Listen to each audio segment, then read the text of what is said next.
la nature de la position spirituelle à partir de laquelle Boehm a rédigé l'ensemble de son œuvre, il nous faut entrer plus directement, on pourrait dire plus intimement, dans la pensée, la doctrine du théosophe silésien, afin de comprendre comment apparaît dans l'âme cette conscience dont le rapport à ce qu'elle voit de l'état dans lequel se trouve l'homme et de ce qu'elle voit de ce à quoi la déité, l'éternité l'appelle, lui donne de pâtir, de souffrir sa situation en ce monde. On ne sera donc pas étonné de constater immédiatement que cette immense réflexion s'ouvre sur le problème de l'homme et de la difficulté de sa situation au sein de l'univers dans lequel il se trouve plongé. Question centrale qui finalement préside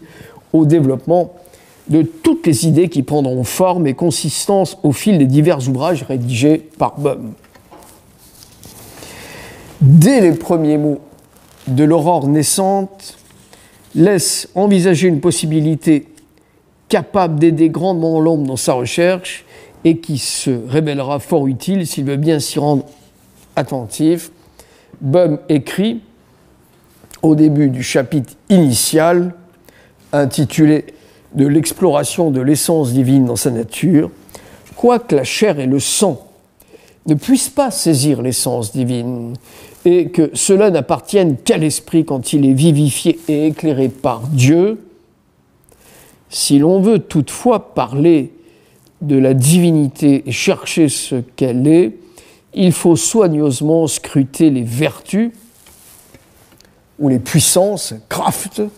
qui résident dans la nature et même toute la création, les cieux, la terre, les étoiles, les éléments et les créatures qui en sont provenus, en outre les saints, les anges, le démon et l'homme, ainsi que le ciel et l'enfer, ce toutefois, par-delà son aspect relativement modeste, voire anodin, et d'une extraordinaire portée et d'une conséquence majeure, puisqu'il va ouvrir tout d'un coup et largement l'accès jusqu'ici fermé à la compréhension des énigmes les plus difficiles que se pose l'humanité.